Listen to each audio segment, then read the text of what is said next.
L'élastique, il monte assez haut. Julia Junot travaille sur ses culottes menstruelles réutilisables en coton avec sa mère depuis qu'elle a eu ses premières règles il y a 2 ans.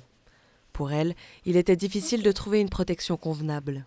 Déjà, j'ai voulu essayer les tampons, mais la première fois que j'en ai mis un, je suis tombée dans les pommes.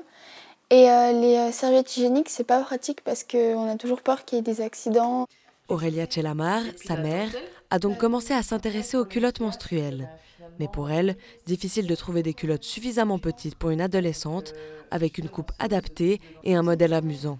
Mère et fille ont donc décidé de les créer elles-mêmes. Okay. Elle est particulière, cette aventure. Déjà parce que j'ai à cœur pour ma propre fille, et puis la problématique, on n'est pas les seuls à se l'être posée.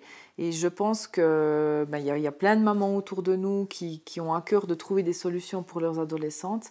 Et puis nous, on a décidé de se lancer, d'avoir un projet non seulement familial, mais aussi de trouver une solution pour toutes ces mamans d'ados.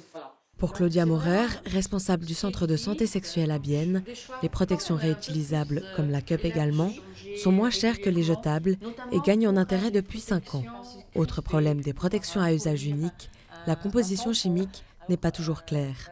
On sait d'après les tests qui ont été faits que c'est pas toujours idéal, surtout que ces protections sont en contact avec une partie, par exemple la muqueuse vaginale, qui est délicate et donc il faut quand même faire attention. Donc le fait d'utiliser par exemple des matériaux plus biologique ou moins nocif, c'est de toute façon une bonne chose.